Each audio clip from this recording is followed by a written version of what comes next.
Like I was saying, these pound for pound greats. Yeah, man, my list. Yeah, there was a shakeup last night. Yo, I had to put down notes. I had to reconnect dots. So you know, mild shakeup last night. Who do you want to go first? Do you rather me go first or you go first? It don't matter. Hey, you let me know. Let me know what you want. And I go first. Okay. What you gonna do? Brief criteria in regards to my pound for pound list. The person's resume is number one. If a person owns a win against another pound for pound guy, top five, you're made.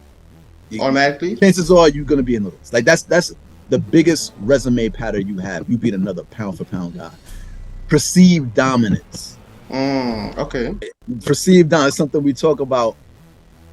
Looking at the landscape in regards to what's your title now that you have the belt.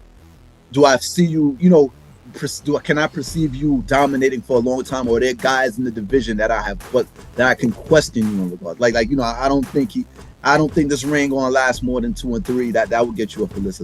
All right, so we're gonna start with number 5. Number 5, sliding into number 5 with the exit of my main man Aljamain Sterling is gonna be Izzy. I've been starving to put Izzy back in here, man. I was mad that he was out, because I feel like he should be there. Okay. At perceived dominance, I mean, he has everything. He has the pound for pound wins. He's streaking. He has everything. He avenged the loss by Pereira, knockout, like without question, like statement. You know what I'm saying? Statement win. I look at the landscape, it's over. Like as far as middleweights go, it's over. So I got Izzy there easily, comfortably. At number 4, Leon Edwards. I do not back off of this Leon Edwards. I believe Leon Edwards has about 9 or 10 straight wins, been streaking. Before the 9 straight wins, the guy that started the streak, he beat him too. He beat Usman. Usman was universally ranked number 1 pound for pound for everybody. Nobody had anybody across ESPN. Usman was number 1, period. Edwards just beat him twice. So I got Leon Edwards there. I do question, the reason why he's not higher is because perceived dominance. I'm not sure if he can beat. He missed a lot of people coming up through the welterweight division. There's a lot of guys he didn't fight. I really want to see. That's why I'm very interested in his fight against. The Cody fight is like we kind of really don't know. He always finds a way to win, and I respect that. And I think in hard situations he'll figure it out. You know what I'm saying? I like Edwards at number 4. At number 3, this is where it gets dicey. Hazy. UFC and everybody else got their rankings all out of whack, in my opinion. At number 3, I have Volkanovski at 3. When folks, there's a difference between a controversial fight and a debatable fight. Controversy, debatable. Controversy is when a guy should have won a fight clearly and gets robbed. A debatable fight is a fight that goes back and forth, and there's a winner. So if a winner is selected, it could have went. You ask people here, they'll tell you one guy that could have went either way. What Volkanovski had with Islam was a debatable fight, not a controversial fight. Going into that fight, all the marbles on the line. You had the number 1 pound for pound guy against number 2. That's how it was promoted. Volkanovski is number 3. Islam's 2. For me, John Jones is 1. To anybody that has an issue with that, I wouldn't argue with you. I feel you. His past stuff going on, asterisk, whatever you want to say, that's cool. They still have him fighting right now. They haven't taken him out of the UFC. I can't act like I don't see this. So I have to assume that everything else is clean.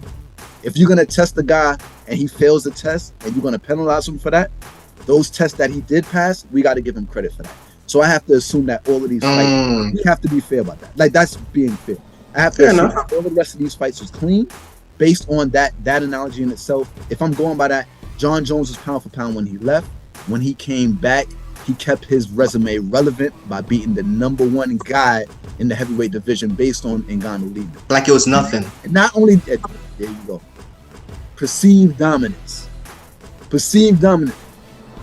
Cyril Gane was looked at. He gave Ngannou like Cyril Gane was looked at as the guy in the heavyweight division. Beat The next king of the division.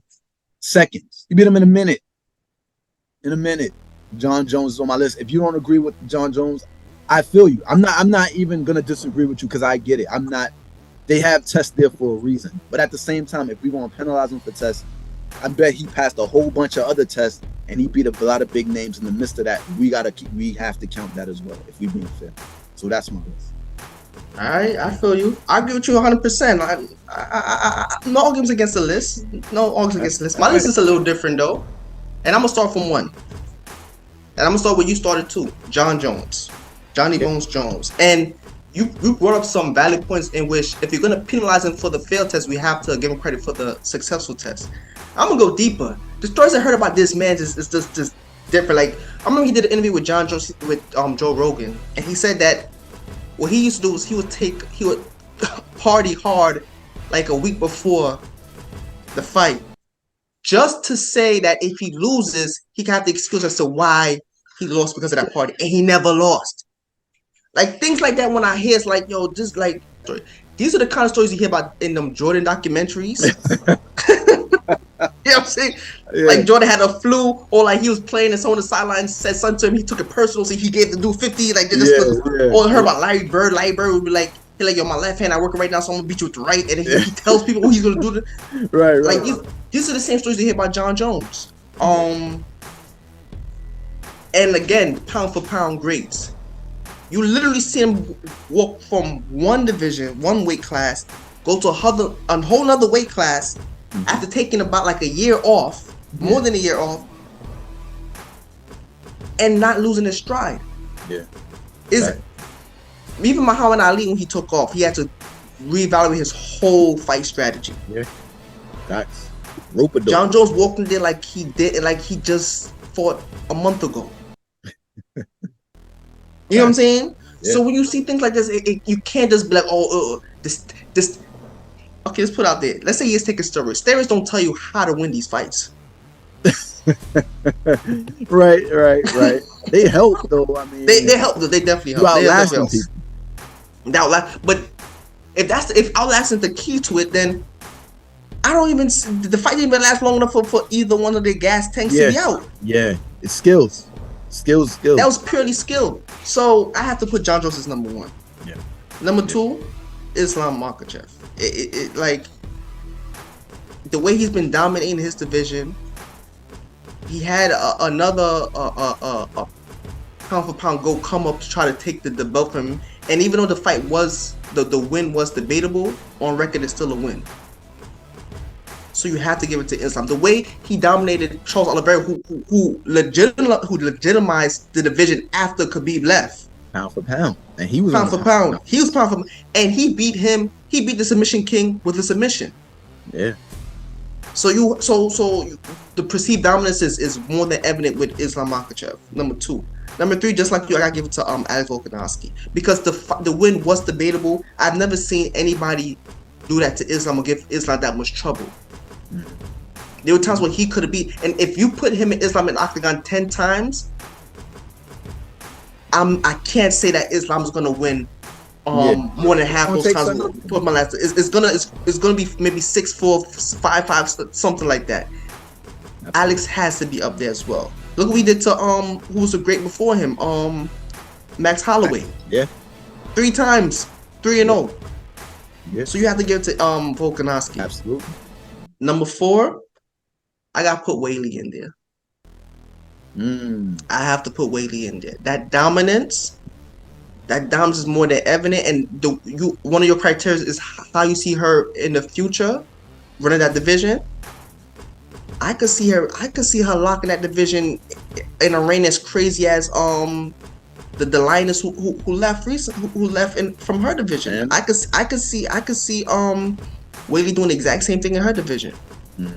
I don't see anyone stopping her anytime soon. So I have to give her number 4. Number 5. This is where the controversy might start. Listen, right, squinting at me. Here's go. Wait, and I gotta give it to Pereira. Alex Pereira. Now, one of my criteria is that the pound for pound must have the championship. Alex does not have the championship. As a matter of fact, he lost to Izzy.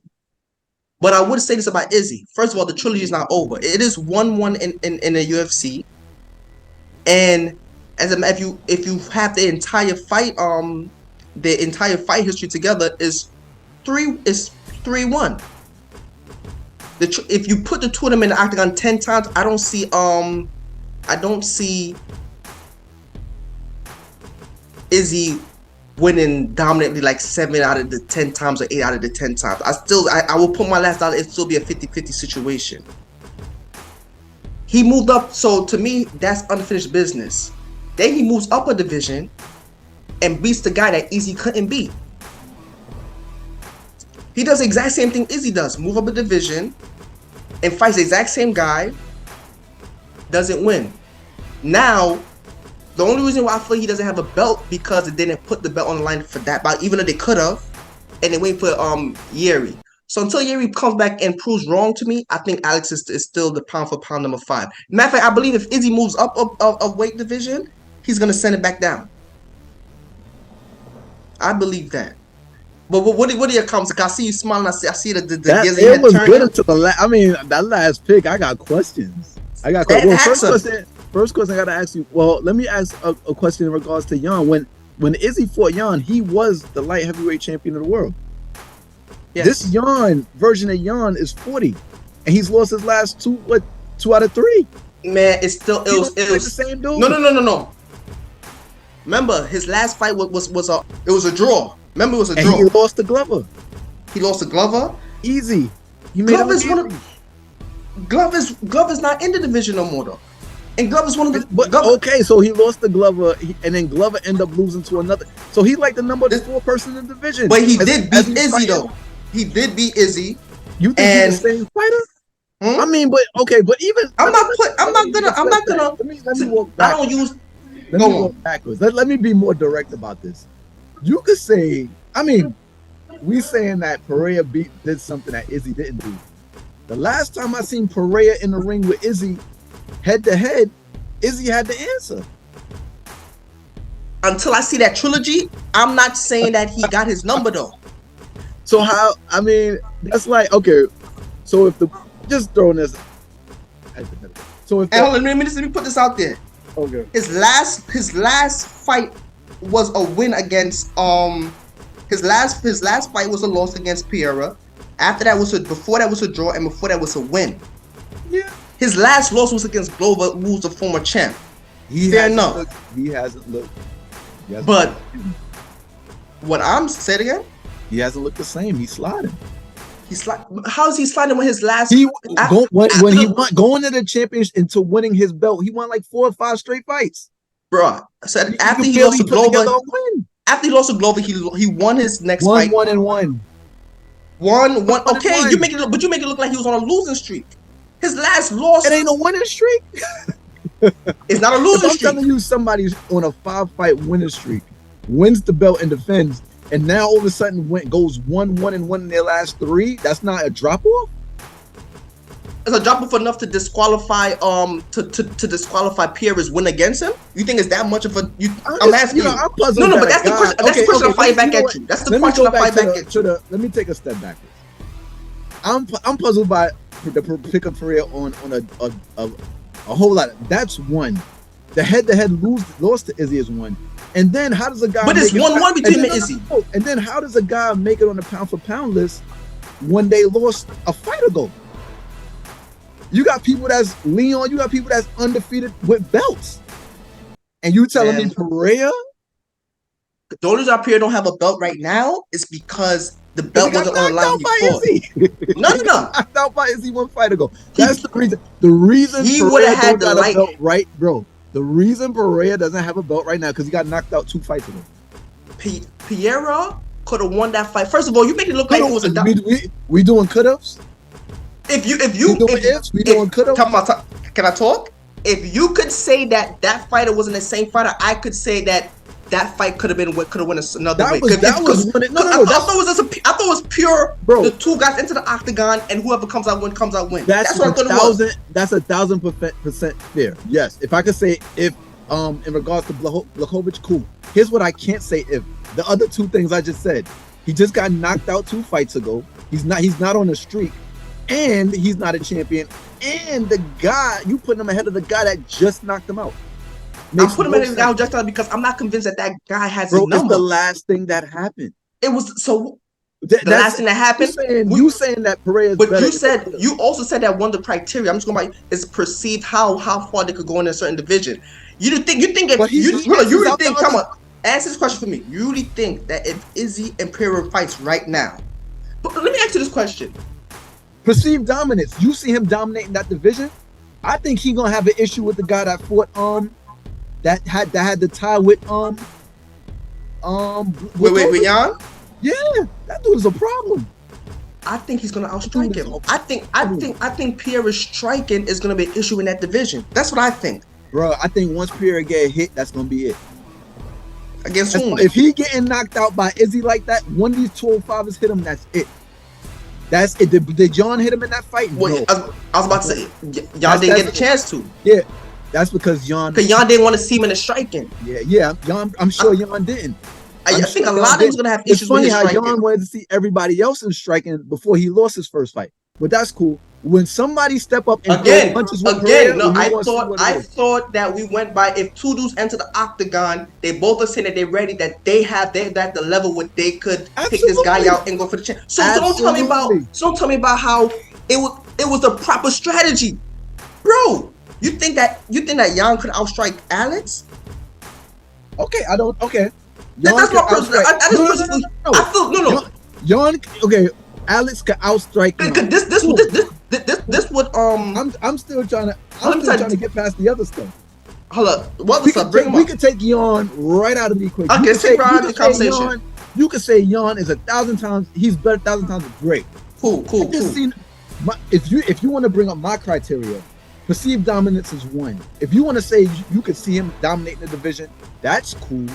The other 2 things that I had was streaking, a belt. It's like he fails the other 3 things. If you're going to bring up my criteria. Bro, the person he lost to, he beat the last 3 times before. Years ago. So hold on. So years ago. Bro, what do you mean years ago? That was the last fight before that fight was the one that he won. What about the last fight? That's like, you know what that's like saying, bro?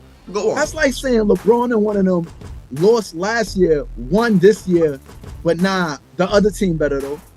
You gonna be like, what? I'm looking at you crazy. That. The last team that won is the best team. The last person that won is the best player. That's how it goes.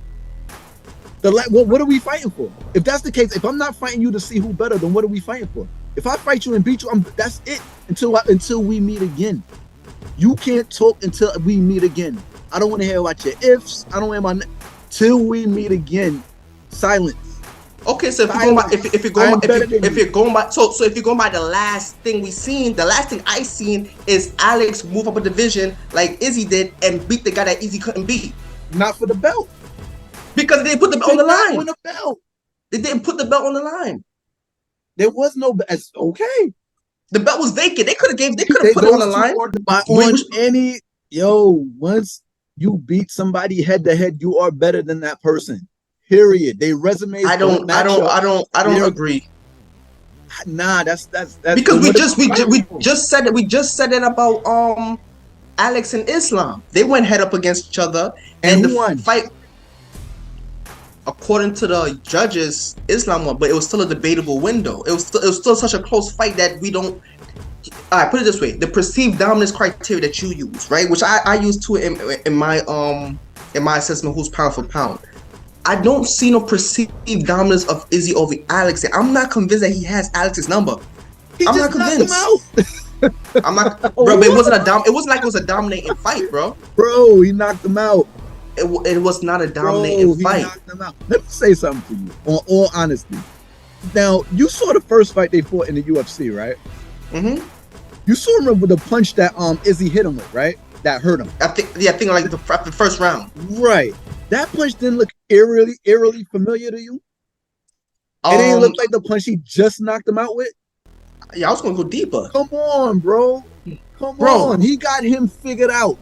He came in there. He went into that fight knowing he could have did that. He suckered him in and knocked him out. That's exactly what happened, bro. Don't make no mistake. So you're telling me that punch didn't come from nowhere, this. Bro. No. Bro, they fought each other. They fought each other 4 times. 3 to 4 times. You think out of all them times, you think Izzy just sitting slouching around thinking I'm gonna go in there the same way? No. He didn't know he could beat him. But so you're telling me that they would fight again. It'll be a whole different. You think the fight would go the exact same way? Bro, I'm just saying, based on perceived dominance. What you perceive dominance belongs to Izzy. His resume. That's how you perceive it. That. That's how you perceive it. His resume indicates that he just listen. I'm telling you, what does perceive? Let's go back. What does perceived dominance mean to you? Because this is what I thought perceived dominance means to me. Because there's levels of perceived dominance. Let me tell you the levels I'm talking about. What I thought you meant when you said it. This is what I thought you said when you said it. When you said, I'm looking at this individual, and I see the landscape that this individual is in, and I don't see anybody stopping this individual. Yeah, right. Okay, good. Yeah, that's what I meant. So now that's one half of it. Yeah, that's what I feel. That's the only one I'm using. That's one half. That's what I'm using. If I put Izzy and Alex in the same landscape, I don't perceive Izzy walking over him. That's why I said that if you put them in the octagon 10 times, I use that again. I use an example with the Islam and Alex situation. If you put them in the octagon 10 times, I don't perceive Izzy having a ball with Alex. I don't see that. I'm not convinced yet. Until that trilogy happens, I'm like, that's the beauty of trilogy. To me, a trilogy is necessary to settle the score. If you got one with somebody, and that's me, and the trilogy is not. Mm-hmm. If we talking about, I'm gonna cut you off. If we talking about perceived dominance, and you fight somebody, and the last thing I saw in my perception was them waking you up, son, that's it. That's so you tell me. So again, you're telling me. So bro, Kev, what are we listen to me. talking about? I'm telling you what we're talking about. So how do you perceive that when son just knocked him out? So because I seen the last 3 fights before that. What are you talking about? They were on an even playing field the first fight in the UFC. Am I lying? You could say no. You could say. You mean we could say Alex won the fight, but that fight was nip and tuck until the end. It wasn't like this is what I'm saying to you. It wasn't like they fought. You making it sound like their last fight, Izzy was dominating the whole fight. Bro, it wasn't much of a fight. It ended in the second round. Alex in that fight. Alex, however much of that fight you've seen, there was Izzy dominating Alex. Nah, it was even terms. That's what I'm saying. If anything, Alex might have had the edge. And this is my point with perception. Say it again. What you said? Alex might have had the edge. This is what I'm saying with perception. That's why I said I don't perceive. When I say pound for come on again, this pound for pound thing is technical stuff. I'm not technical stuff. Hypothetical. But it's not. You really hypothetical right now. You're not going by any facts. I'm going by facts. What, bro? How you telling me perceived? And look, I'm waiting for the fact. What okay, fact the fact is the last time they was the last time. Okay, so let me tell you a fact. Let me give you a fact. The last time I seen Alex fight, he moved to the weight division and he beat Jan the way Izzy couldn't. That's the last thing I seen. Okay, that's fair. That's my fact. So that's the fact I'm gonna use to say. No. All right. So for me, does resumes matter when it comes to pound for pound on your list? It may not matter too much to you. I don't know. Of course, resumes matter. You're just going by hypotheticals and lucky charms. The pound for pound thing is the pound for pound is using the resume to create a hypothetical situation. Izzy's resume, it's very rare. Resume better than Pereira's resume. This is not even a question. Is Izzy's all around his MMA resume? Yes, his MMA resume is better. But all right. And the last time he fought Alex, he knocked him out, right? And the last 3 times before that, Alex won again. Perceived dominance. I don't perceive Izzy walking over, which to me is the reason why Izzy's avoiding a third fight with him. But you saying walking over don't. The last time they fought, okay, they fight each other to a standstill. The last time they fought, he got knocked out. He beat him. The last time I seen Alex fought, he won. Bro, Alex. Jan Blachowicz is not on this pound for pound list, and that's for a reason. So hear what I'm saying to you. But hear what I'm saying. This is your list. You had no complaints with my list. You asked me if I had any questions about your list. I'm trying to verify your list based on facts. So when we do a pound for pound list, we're stacking pound for pound fighters up against each other, not necessarily more so than who they fought against directly. Against each other. If a guy on a pound for pound list, if they're rivaling each other, and I'm telling you, not only does this person have a better resume, which we can agree on, he beat him the last time they fought. What are we talking about? Because I would say this, then I would say this. Can I say what I would say this? The last time, when those two individuals fought, he beat him the last time. But that dude beat him the last 3 times before that, and he did what he couldn't do, which move to the last division and beat the only other dude who beat him. The last time they fought, you talking about, bro, when you say he beat him the last 3 times, there's spaces between their last 2 fights were recent. Those 2 fights before that wasn't even in MMA.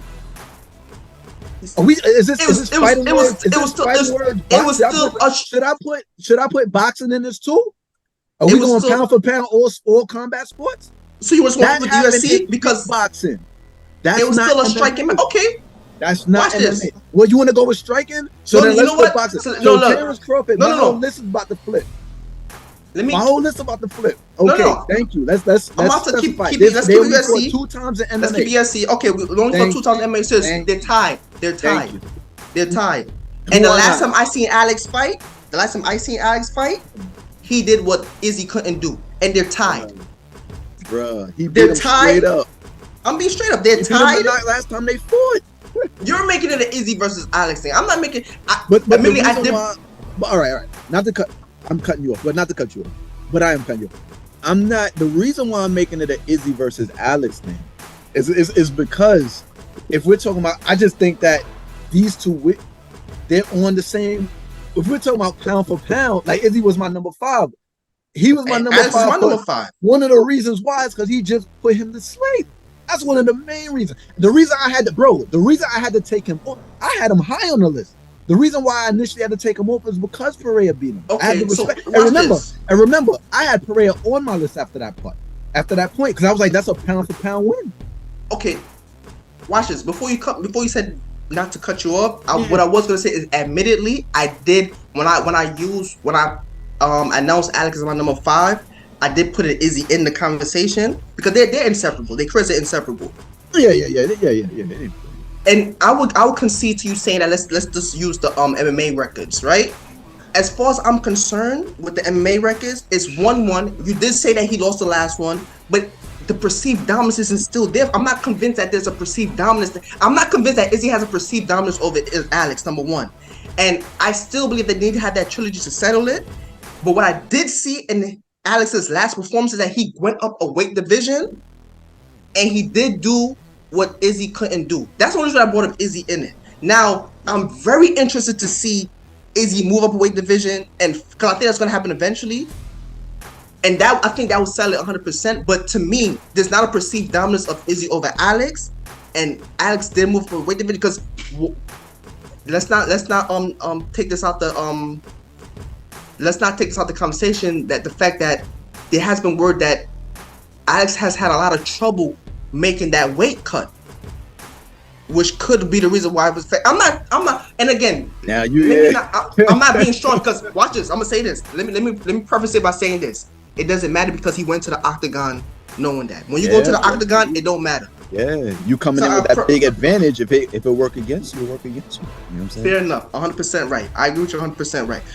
The reason I brought it is because I was just saying, like, maybe in a different way, maybe that could be the reason why his chin was so weak in that weight division. It could be. But remember, he got hurt by that same punch the first time around. That is, you know what I mean? No, Kev, you're right. But again, and I say this again, it's the same chin and it's the same weight cut. Bro, I think it's because he hasn't been hit. His offense is so good that there's not a lot of incoming. And I just think when the incoming comes, especially at 205, it's gonna be. But I want to say this to you, and I'm gonna leave it because we agree to disagree. Mm-hmm. It's your list. I respect your list. I respect your list. I understand. I just disagree. I understand. I just disagree. I get why you disagree. But here's the thing. I will say, and I knew it's gonna be controversial. I'm gonna put that number 5. Yeah, I right, knew it was gonna right. be a debate. But I I'm knew it gonna was- say something of this, and you don't have to. I'm just gonna leave it out there. Okay. Izzy fought Jan. They fought for the belt. They fought 5 rounds. Izzy won the first 2 out of 3 of those rounds. I remember that fight, and Jan kept him on the floor for the next 3 rounds. Wasn't a 3-round fight. Pereira fought Jan, and that it was nip and tuck all 3 rounds. That's something to think about as well. That's why I say it's important to note that they did not fight for a belt. 5 rounds make a difference. Izzy is a champion for the majority of his time there. He can fight 5 rounds. Just putting that out there. That's something that's a fair point to bring up. No, If I'm no, not it's a very bringing fair up- point. Because No. fans saying that Jan is fell off a cliff, which I think he did, is cool. That's up to debate. Fine. What's not up to debate was that part. They didn't fight 5 rounds. Izzy won the first 2 of the 3 of those rounds. I remember it, and Jan held him down the next 3 rounds. It wasn't a 5-round fight. No. You 100% right. And it is. It's not. It's a rebuttal, but not a rebuttal. Meaning, like, your point's fair enough. But I'm just gonna respond with this. Okay. I remember when we did a prediction show for that UFC bout, and I predicted that Jan was gonna win because I said that Jan did not want to see Alex with the striking, and he's gonna keep him on the ground. And what I seen in that fight is him trying that exact same strategy, which was his best bet to win, and he still couldn't pull it off. Wasn't working. That's my brother. You feel me? That's my brother. That's what working, stood out to me the most in that fight. Like, yo, he's doing exactly what I think he should be doing. What his coach is telling him what he should be doing. What he know he should be doing, and it still wasn't good enough. Wasn't working. It's like you're in a dream and you punch someone and it's not working. It's like, yo, I'm doing all I could do. Time to wake up. It's time to wake up. Immediately.